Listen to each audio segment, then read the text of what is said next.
driving the conversation. We bring you the most compelling discussions on governance, policies, and power plays. Stay informed, stay engaged, stay ahead. The Polity, every weekdays at 9:15 a.m. Exclusive on Udala 104.7 FM Onitsha.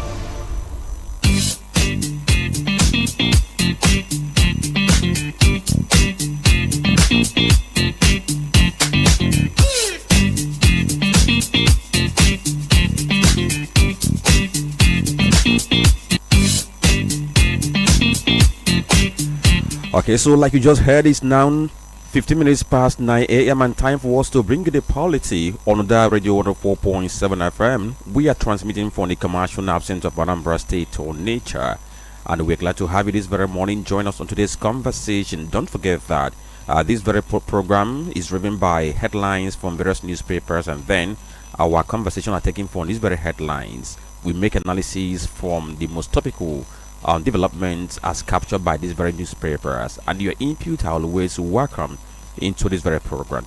Don't forget, we're always live on our Facebook page, Udala Radio 104.7 FM, and the video is already up now. If you want to join the conversation through that platform, you can just go there, follow us. If you're outside the country or within the or not within the reach of terrestrial radio, of course, you can use your live platform to get interactive on this very program. On YouTube and Instagram, we are Udala Radio on those platforms. Good morning once more. My name is Franklin and Chisom. Welcome to today's program, Thursday edition, this 23rd day of October 2025. We are counting down to the Anambra election scheduled for November 8.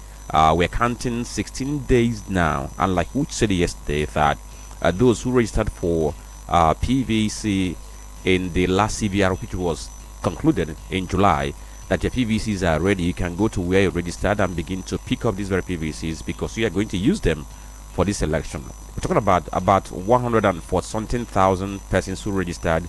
We need you in this election. Get your PVC so that you can exercise your civic responsibility and right by choosing who you think is the best person to lead Anambra State in the next 4 years. Okay, so this very morning, of course, we have seen several developments between the last time we were here and now. I talked about here in Anambra State, of course, the candidates are going about their campaigns. Yesterday I learned that the governorship candidate of the Ebuka, who is the incumbent, he was in Oyi, and Anambra is for campaign. I learned that the YPB candidate was somewhere at Shanahan University. Whether it was for campaign or something else, I do not know. Then the APC candidate was somewhere in Nanako doing campaign too. So we can see that this candidate, they are going to the grassroots to connect with the people and tell them what they plan to do for them if they eventually get their vote. But while they are doing this, opposition on the other side, they have continued to fault the community-based donations being made to the incumbent. They have lots of things to say about that. But the Abka-led government has defended that. I read what Mazi Jimofo, who happens to be the spokesperson of Abga, said about it, saying that those who are raising doors they have no basis to raise doors because no known law has been breached in respect to those donations. So we have seen those things ongoing. Then for us in the media too, of course, we are pushing that as we're going for this very election. Those who are the vulnerable communities, talking about the youth, the women, the PWDs, we should give them prominence. All those privileges and rights they're supposed to enjoy during the election, we have to grant that to them. Then what are we doing to ensure that women have more access to politics? We have to do that. We call them the weaker sex, but we know that they can do a whole lot. They can bring a whole lot to the table if we give them access. So in this election, how are women being mainstreamed? How are we planning to ensure that they don't get to face any kind of violence or intimidation when they come out to vote? So then if you leave Anambra State and you want to go to somewhere else, maybe the headlines we can see this very morning on various papers talking about the dramatic turn which was made by Nnamdi Kanu. We can recall that the last time his case came up, he filed preliminary objections saying that first of all, he needed to question the jurisdiction of the court to hear his case. But on Tuesday, he made the turn and saying that he's now ready to argue his case, open his defense by tomorrow. And he has listed a whole number of persons who are going to appear as witnesses. So we're going to talk about that in details by the time we begin our conversation. Then somewhere at national level, the Senate, of course, has made a step towards reforming the Electoral Act or amendment. And yesterday, on the floor of the Senate, something came up for discussion. And interestingly, it was the Senate President who was even driving that very conversation, where they said that it's time we moved the onus of proof to INEC. That these days we have political parties and candidates who have difficulty in going to tribunals to prove their case that elections were not conducted in complete compliance with the Electoral Act or any other thing. That this time around we need to move the proof to INEC, who conduct the election. INEC has to come and prove that the election is conducted, complied with all the necessary laws and regulations needed. Then, Tony, something happened somewhere in Lagos, which I want us to banter a bit before we get to the other issues. It's about what happened in Lagos. I don't know if any of you saw the video that was prim and proper, which was put out yesterday, and also Obi Kubana also tweeted about it. I'm talking about Sheyi Tinubu, who is the son of the president, being in the news again over his actions. And what happened was that that thing he did is being viewed on the basis of intent and implications. A few days ago, or if not yesterday, in what many people have seen as driving the change in Nigeria through Nigerian youth participation in politics, the son of the president, he met with some young Igbo billionaires who are resident in Lagos, and they gathered at a particular hotel owned by an Anambra man. I'm talking about the Stanel boss. We know him, Stanley Uzochukwu. He was that very meeting. Zenko, Bikubana, E-Money, Ituma, Enviable, Honorable Chema, Nyaso, and other young billionaires of Igbo extraction. They came under the umbrella of Change Nigeria Initiative, and the person who was driving it is the son of the president, Sheyi Tinubu. And that very meeting happened somewhere in Victoria Island, Lagos, and Sheyi Tinubu was the person who presided over that very meeting. Then after the meeting, Obi Kubana went to Instagram yesterday to post, and he cheered Nigerians to be guided by a clear conscience and aligned with the rule of law in whatever they find themselves to do. Now, I'm going to read an extract from what he said. He said, "An entire day with great minds, with shared visions, mission and goals, united in same purpose, unity, peace and prosperity. Welcome to the future. Our expressions and methods of advocating for change may differ, but what truly matters is the outcome we achieve. We all have our unique approaches to addressing issues. However, whatever you do, let it be guided by a clear conscience and aligned with the rule of law." And this very move by the son of the president is being shared by some persons as a good PR and also a support for unity of Nigeria in a time that we have seen bad blood between the Igbos and the Yorubas. And so they are saying that while others are thinking that the way they can coast to victory in anything they do is by denigrating the Igbos and banishing them, asking them to go back to where you belong to, but the son of the president seems to be pursuing peace and inclusion. This is what some persons are saying. But on the other side, there are persons who have dismissed what they saw in that very video, and they are saying that what Sheyi Tinubu might be doing could be a dishonest and calculated move to use the Igbos for whatever purpose he's pursuing. And this on this very premise that I'm going to bring in Olisa Mbeki, the analyst, at least first before we get other things. Good morning, Tony. Good morning, Franklin Ebuka. Good morning, Nigerians. Good morning, the good people of Southeast. Good morning, Anambra. Good morning, Onitsha. Don't you do wherever you are listening to us from? It's always a pleasure to be here. We have said it many times. What we do here is the work of the Lord. We are in the Lord's vineyard to propagate His ministry, and we are in the sanctuary to project the truths. And we thank God, the Almighty Father, for making everything possible. And we are here to do justice to some developing stories as much as we can. And we're always being guided by the truth and nothing but the truth. You did mention about Sheyi Tinubu and what happened yesterday. It's quite important.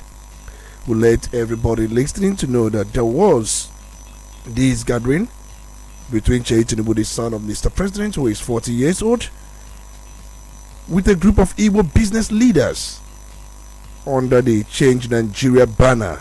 And the meeting, just like you said, was somewhere in Victoria Island. But the hotel in view where the meeting held was Delboro, Lagos in Victoria Island, owned by Stanel Group Boss, that is Stanley Uzochukwu. And among those who attended, we had Ubikubana in attendance, Ituma Enviable, Imoni, Chima, Anyaso, and other young Igbo billionaires and business icons.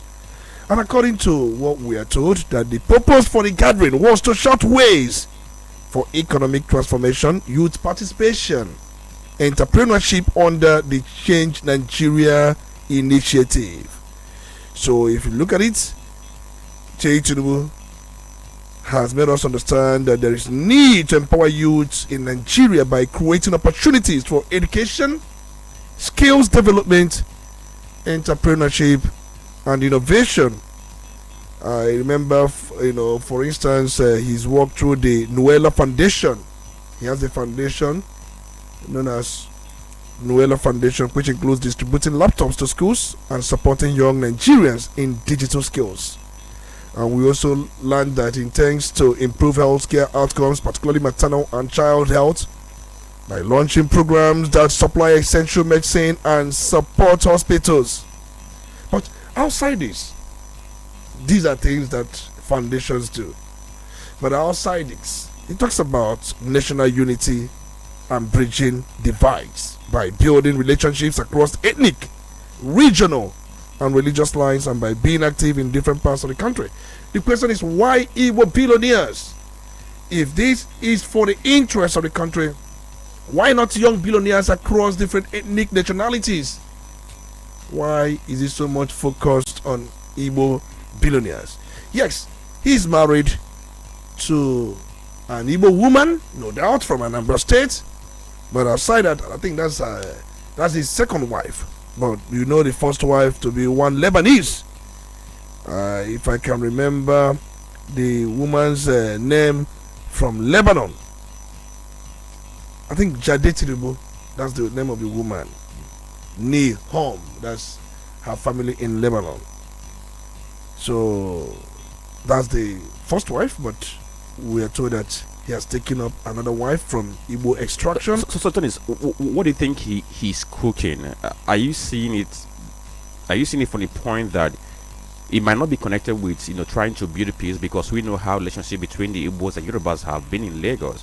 I try to see from the point of that, there could be this attempt of use and dump, or he's doing what others have not been doing in terms of trying to build peace across different tribes in Lagos State. I think if you are to build peace, one thing about peace is not by mere lips, it's not by mere words, it's not by mere gesture. For you to build peace, you must demonstrate intent. We have seen Igbo businesses, shops being demolished. We have not seen Sheikh Tinubu calling on the Lagos State government to halt this demolition, halt this carnage. We saw what happened in Festac. Didn't we all see it? And we also saw how Lagos State government denied being involved. We've seen how Igbo business owners are being chased from one corner to the other. Those who are in Ikeja Computer Village, they have been told to quit. So we've seen quite a lot. And with these things going on, there is this belief that it is primarily targeted against Igbos. And what could you say, or what can anybody say to defend that it is not? So we've seen, even unprovoked, sometimes we are told that there were notices issued before these things were executed, but investigations sometimes have shown that there were no notices. So, and we have seen Jay Tinubu, the son of the president, who has not said anything, but you are now busy gathering Igbo billionaires. So, I don't know, probably he's trying to bring in these billionaires for them to contribute to his foundation, Nuela Foundation, to agenda some of the things he has been doing, going to hospitals, supplying them with some, medical facilities, trying to put out scholarships and entrepreneurship projects he has also commenced. Probably he wants to get something from them, and possibly these billionaires will look out for what they will get in return. Are we going to get contracts? Because many of them will be open for contracts. That's the only thing they feel, or they may believe that they can get from Chei Tinubu. Can you inflate contracts in our favor? That is one. And secondly, just like I said, forget this issue of trying to build bridges, trying to ensure no divisions, but there are things going on in Lagos. So for you, for the fact that he hasn't been vocal when it comes to the ingression against the Igbos or the perceived marginalization and demolition of their property in Lagos, for the fact he has not been vocal about all these things, that what we see in that very video might be a mere spectacle other than substance. Yeah, that's what it appears to be. He's not trying to use these Igbo billionaires to build a very big political platform. He's eyeing the seat in Lagos. He's interested in contesting for the governorship position in Lagos State, and he knows very well that Igbos dominate Lagos. And for him to get that done, for him to get it in a way that is unimaginable, he needs the contribution of these Igbo billionaires. There's no doubt. And he believes that once Igbo billionaires are on his side, it becomes so easy for him. And at the same time, he's trying to make sure that the president, his father, will not again or never again lose Lagos State come 2027. So we saw how P2B won that very state, and we saw how the whole thing, the punishment, for me, what is going on in Lagos State is punishment to Igbos for voting P2B against President Muhammadu Buhari. It's a personal opinion. Bola Tinubu, sorry, voting Bola Tinubu against voting P2B against Bola Tinubu. So we've seen policies government in Lagos has designed to reprimand those who may have done that, telling them that you can't do this and get away with this. Okay. This is politics. It's a personal opinion anyway. It's my own speculation about what is going on in Lagos. But you have someone who will be leaving. He's a second-term governor, and Chei Tinubu has been touted to also have interest in that seat. But he's so much concerned about the re-election of his father, the president, and he knows very well that even billionaires will contribute so much to that, to make sure that the father wins Lagos in a landslide manner. Okay, so let's see what happens in the coming days, because we'll have our eyes on that, and then also at the same time have our eyes on people who were at that very gathering. If anything develops, we'll let you know. And of course, somebody might want to talk about, if it's about politics, to those persons who have been mentioned, in terms, apart from the money they can bring into the campaign. What influence can they have on the voting population in that very Lagos state? Now, let's tell you that Chisom Chinedu is not left out. Good morning, Chisom. Good morning, Franklin. Good morning, Tony. Good morning, Nigerians. And now we have to go to the papers because we have four of them as usual. We have Vanguard, The Nation, Punch, and the Guardian newspapers. We begin with the headlines we have on Vanguard. The screaming headline here says, "Insecurity, defend yourself. Governor Bago charges Niger resident. Vows never to negotiate or pay ransom to bandit." The story is on page 6. Each time people who are in authority ask residents that they should defend themselves, two things come to mind. One is that somebody can say it could be a good chat, but at the same time, if you look at what could be the ripple implications, you might want to call for caution. Then other headlines we have here say, ISWAP terror threat, Ondo Kogi governors. Or rather, ISWAP terror at threat, Ondo Kogi government reassure citizens of safety. The story is on page 5. Anambra Showdown 2025, our campaign, a divine project, mass movement. Saludo, he's the one saying so. The story is on page 26. Aliko Dangote to sell 10% stake in refinery on NGX. Check page 19. ASU suspends warning strike, gives FG 1 month ultimatum. The story is on page 9 of Vanguard newspaper. A state complicity fueling religious killings in Nigeria. Faith leaders are the ones saying so. The story is on page 8. Electoral Act, board in approve in election matters, must shift to INEC. Senate, the story is on page 9. And another thing you can see on the front page of the Vanguard newspaper is Mr. and Mrs. If you like Mr. and Mrs., you can check out and read the content of that Mr. and Mrs. All right, let's go to the Nation newspaper now. The banner headline here is Federal Government moves to reform revenue collection, pricing of services. The story has riders. Finance Ministry launches FTR CBS RevOp. A pilot scheme begins in 10 agencies. Measures to end leakages and through transparency. All of these are on page 2 of the Nation newspaper. Don't panic over DSS terror alert. Ondo Kogi tell residents. That's on page 3. How Yakubu's innovations ensured credible 2023 polls by IPAC chair. On page 2. Is this sarcasm? As I checked, IPAC had a different opinion of the 2023 poll. On page 4, Senate okays bill to double health funding. On page 4 as well, ASI suspends warning strike. Happened yesterday. On page 3, Kanu lists governors, ministers, military chiefs as witnesses. On page 2, foreign portfolios tripled to 1.8 trillion naira all-time high in Q3. On page 3, House of Reps open probe into Abuja's $460 million CCTV contract. And on page 4, Abuja's police exit contributory pension scheme, CPS. Interesting. So what happens now? They're going to have an entirely different one. And also, this contributory pension scheme is one that a lot of civil servants have complained about.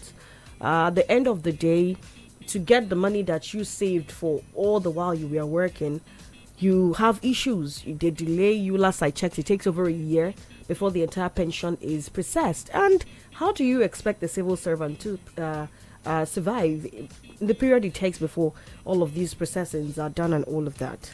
Okay, I think with the issue of this very CPS, I think the one about civil servant, I think it boils down to the way it is managed. Why I'm talking about this is out of experience, because I also run CPS.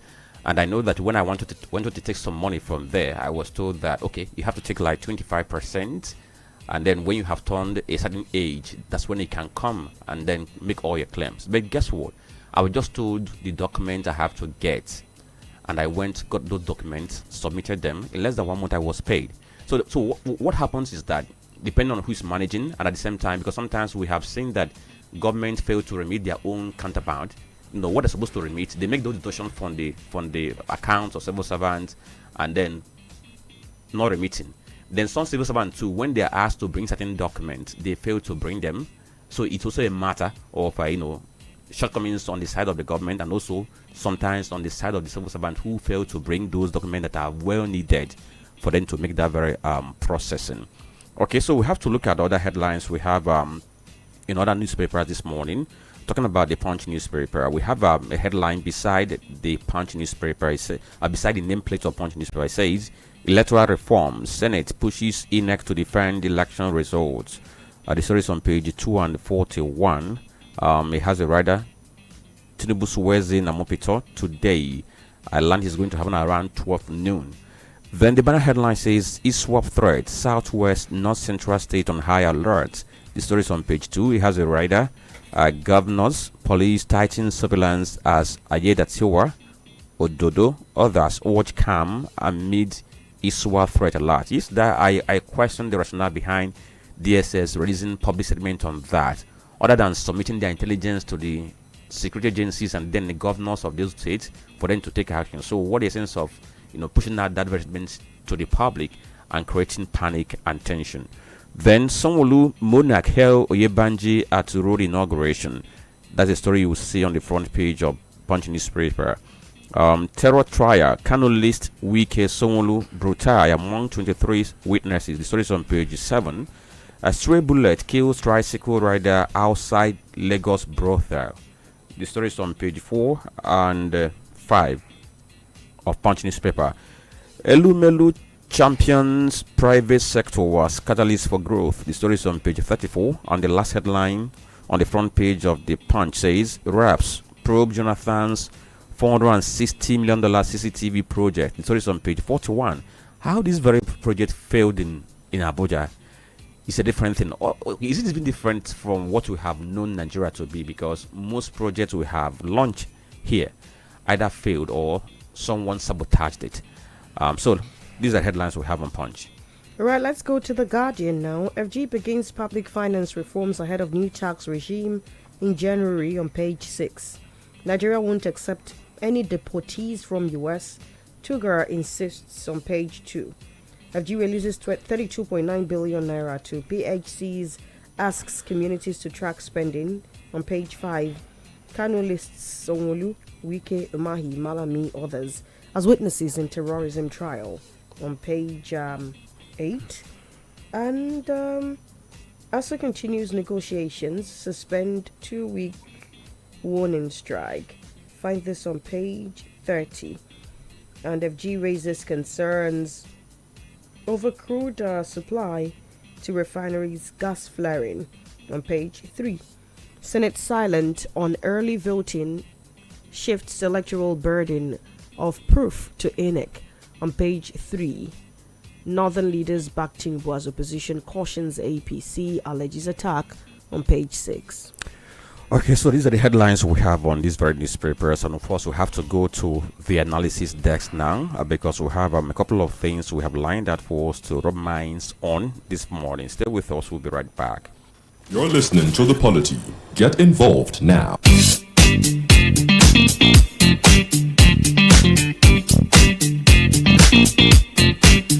Okay, so thank you for staying tuned to Udala Radio 104.7 FM. You are listening to The Polity, Thursday edition, this 23rd day of October 2025.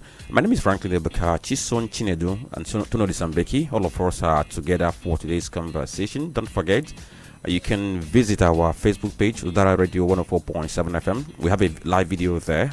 Drop your comments. And don't forget, please, when you're making your comment, try to help us. One, make your comment to be explicit, clean enough. We need clarity of ideas in what we are posting.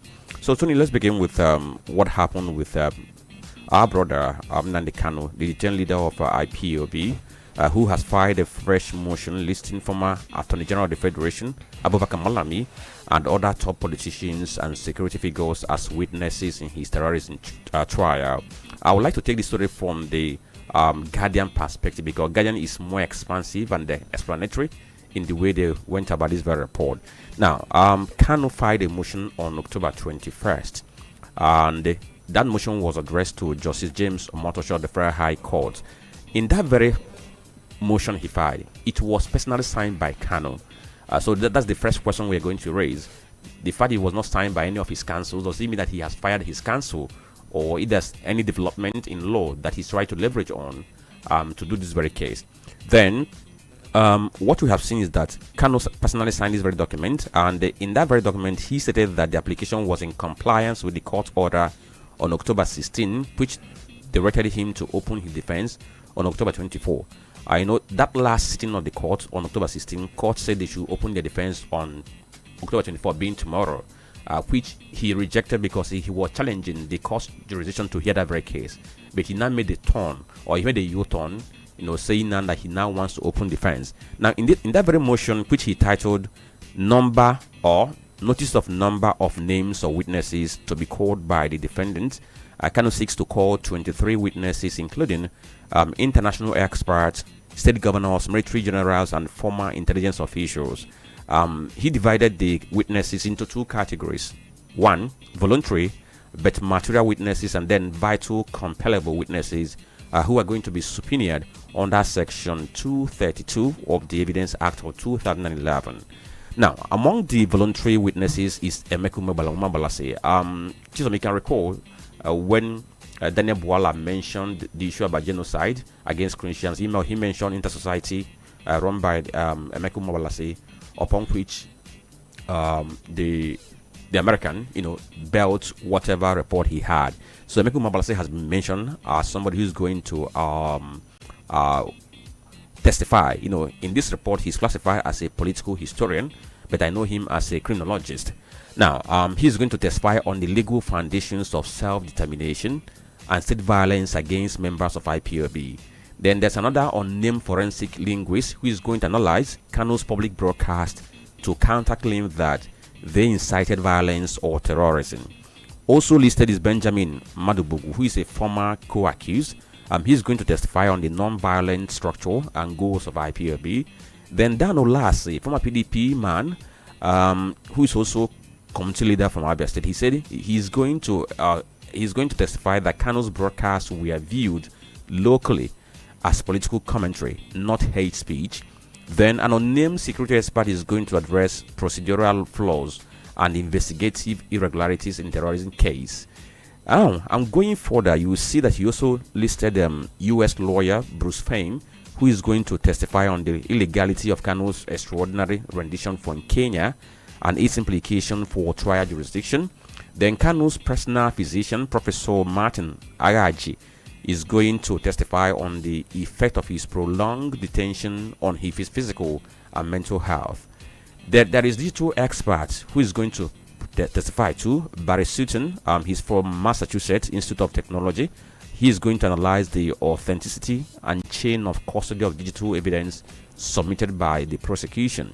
Then Kano's brother Emmanuel is listed to provide witness testimony on the 2017 military raid on their Abia home.